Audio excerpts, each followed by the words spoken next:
Hey guys, what's going on this morning? This is Rusty, 78609 Central Texas, USA. It is 8:57 a.m. Central Standard Time, by the way, and I'm lost. I have no clue where I am. So if y'all know, shoot me a comment.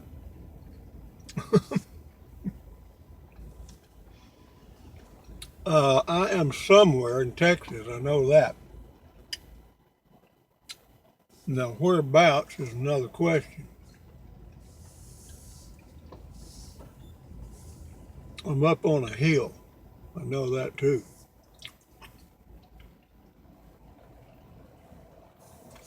Good view. An excellent view of the hill country of Texas. It really is.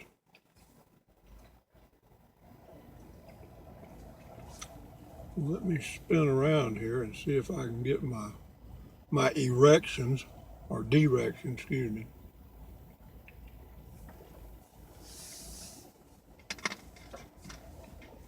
I'm eating my dark chocolate almond, so if you hear me smacking, you'll know why.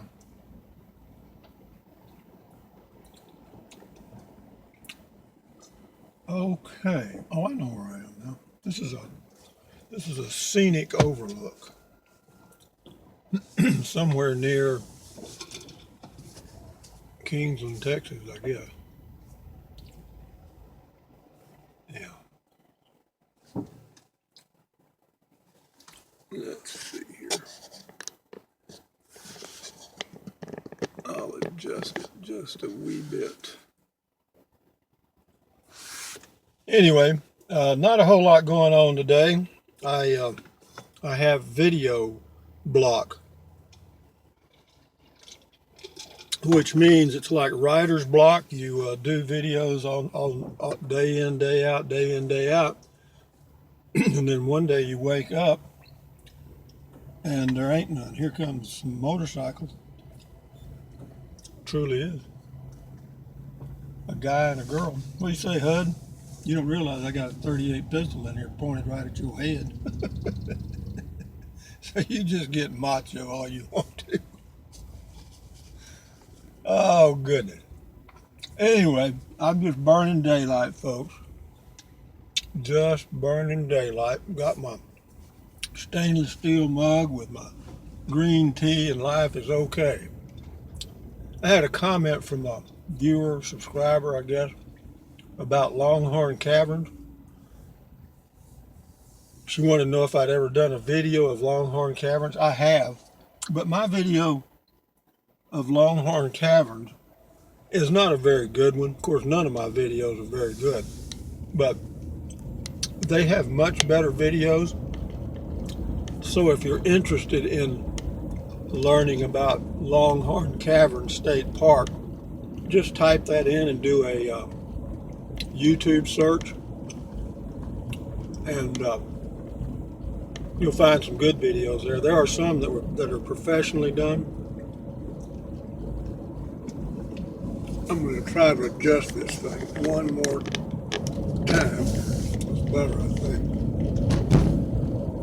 But anyway, it's cool enough I don't have to cover it this morning. It's all the way down to 85, 9:01 a.m. It's supposed to be 102 today. But the good news is we got rain in the forecast. Saturday, tomorrow, excuse me, today's Thursday, the 11th of August, 2016. Saturday, we're supposed to get a little rain, so the temperatures will drop. In fact, every year, the end of August, beginning of September is kind of the rainy season. I say rainy season, we get about maybe 2 inches of rain, not much.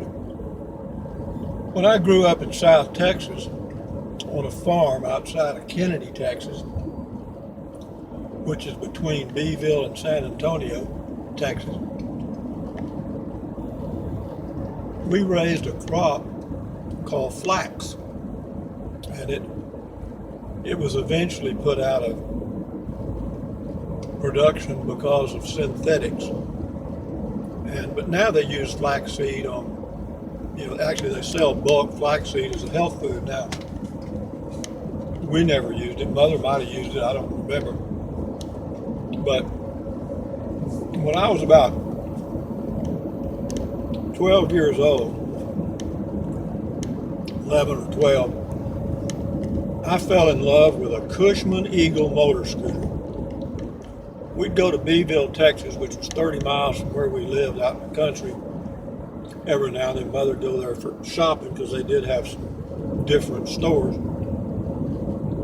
And there was a Cushman Eagle dealer there. And while she was shopping, I would walk over to that little Cushman Eagle dealer and go in there and sit on those Cushman Eagle motor scooters. I couldn't even dream that I'd ever have one. But man, I sure wanted one. But I knew we didn't have the money. But we were okay. We weren't poor. We just, we didn't waste money on things like Cushman Eagle motor scooters. But anyway, later on that year, my daddy told me we had 10 acres of land up above a stock tank that we'd never planted, and the reason was it had a lot of rocks and stumps because whenever we root plowed it, we never went in and cleaned up the stumps. I mean, it was cleared, there was no trees, but there were some stumps and roots and rocks and stuff that had never been cleared out. And he told me, he said that if I would clear that out, get all the rocks out and the stumps and roots and stuff, that we would plant it, and whatever I made off that 10 acres I could use to buy whatever I wanted. Well, all I could see in my mind was a Cushman Eagle motor scooter. That's it. So I immediately started clearing. Every time I had a chance, I was down there in that field picking up rocks and roots and stumps. And I had a little handheld Boy Scout a hatchet. And I would chop out those stumps. I worked my little ass off, I promise you that. But I did. I got it cleared up enough so that we could plant it. We plowed it and planted it. And that summer, we had a pretty good crop because back then we didn't irrigate. You were at the mercy of Mother Nature. If it rained right, you made a good crop. If it didn't, you had to go back to the bank and borrow enough to last another year. And but anyway, we made a pretty good crop that year. And I remember that part of the deal was whatever I made off the 10 acres, I got. Of course, we took out the money for the crop dusters because you do have it sprayed. And there's some other things that Daddy took out of it. But anyway, I had no clue how much was coming out of it. All I knew was that I was hoping to make some money. But anyway, in July, we harvested the crops. And of course, we had to do some other things in August and September. But once things settled down toward the 1st of October, Daddy said, let's go. I said, where we headed? He said, we're going to go to San Antonio. I said, well, that's good. We haven't been there in a year. That was 60 miles away. That was like going to Mars. That was a planetary movement. And anyway, he had an old Dodge pickup, and we drove to San Antonio in that old Dodge pickup. And anyway, he went to the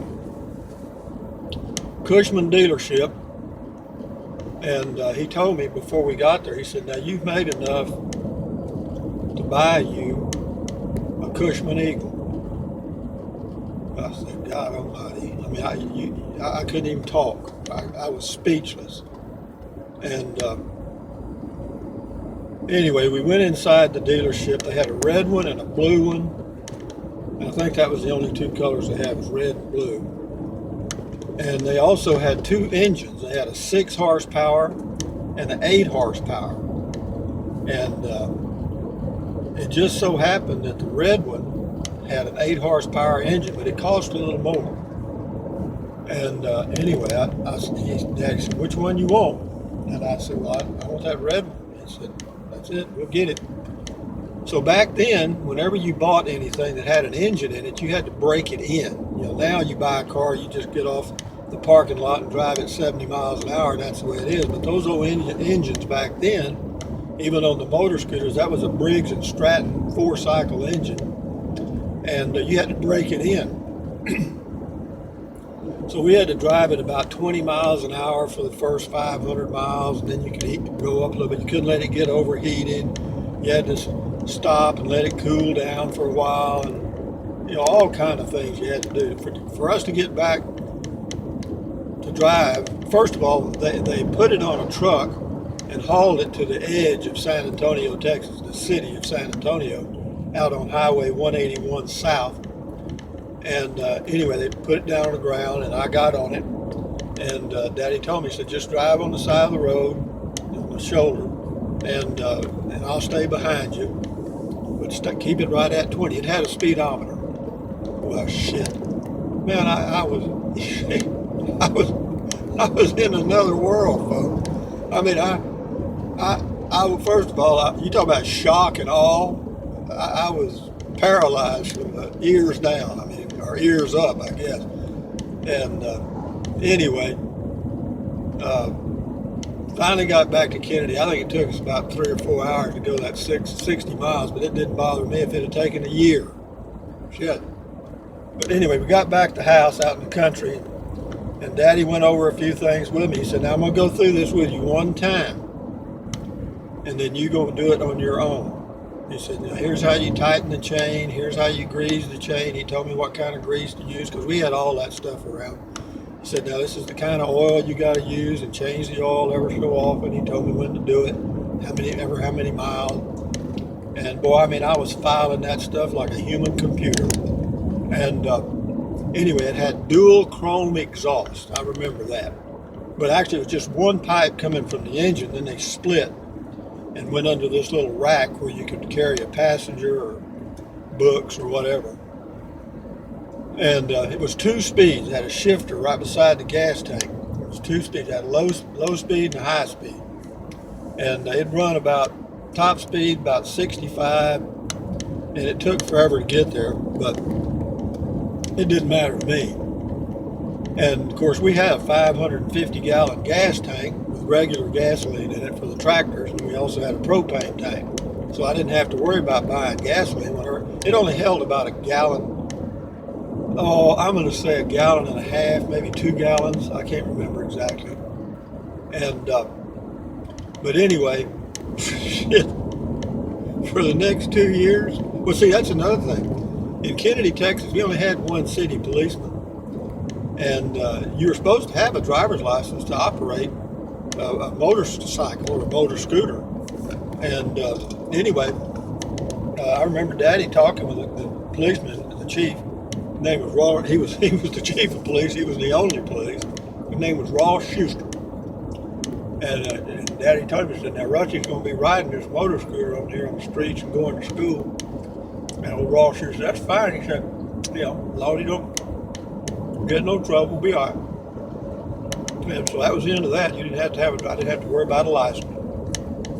And so I did. I drove it back and forth to school every day. Boy, I mean, I didn't care. I remember there were mornings it'd be misty, cold, rain in January. Shit.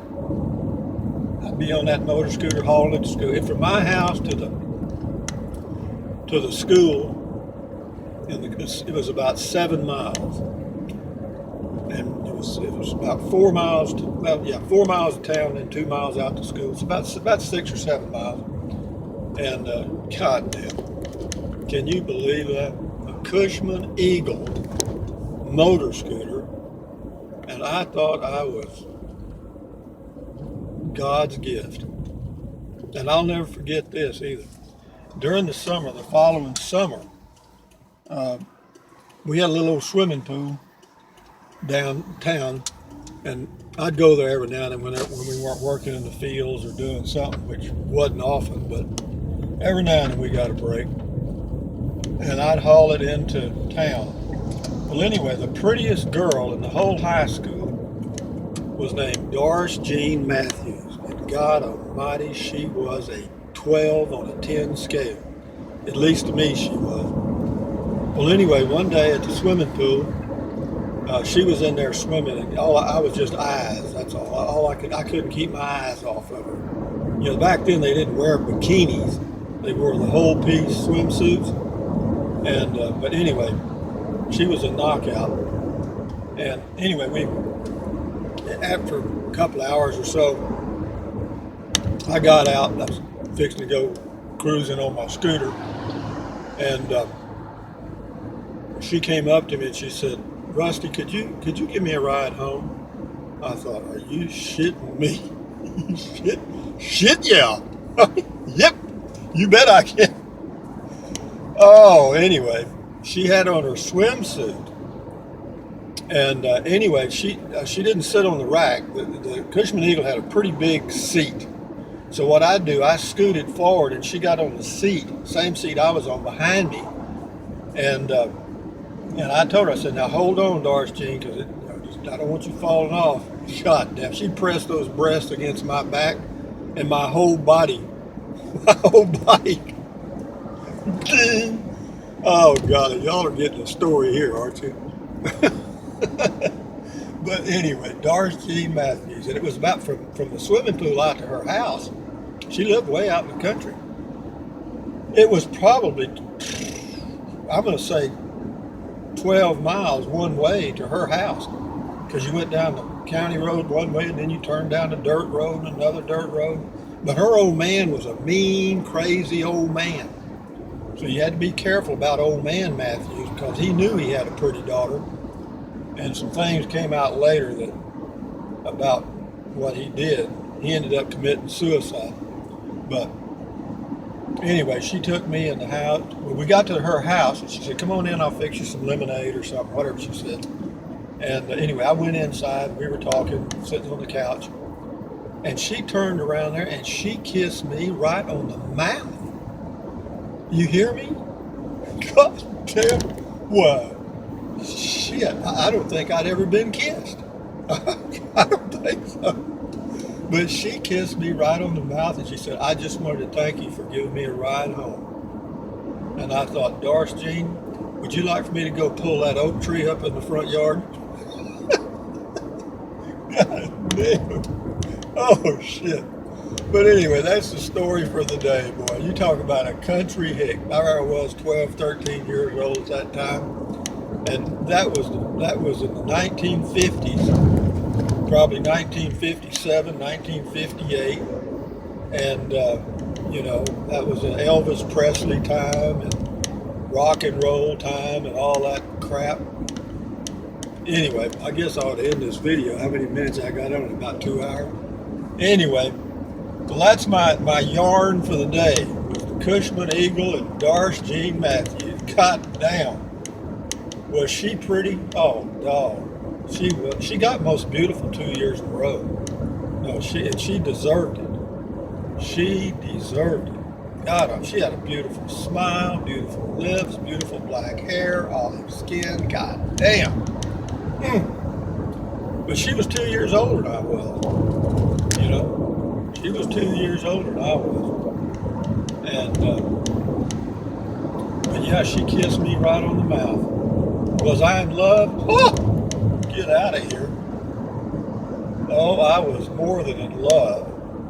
But be that as it may, this is Rusty 78609, bending your ear again. Central Texas, USA. I guess I'm coming into Marble Falls for the 18,000th time. But having said all that, folks, y'all have a great day. I'll have a great day. Thumbs up, carpe diem, and bye-bye. Now that you know about that shit. Adios, amigos. Enjoy your day.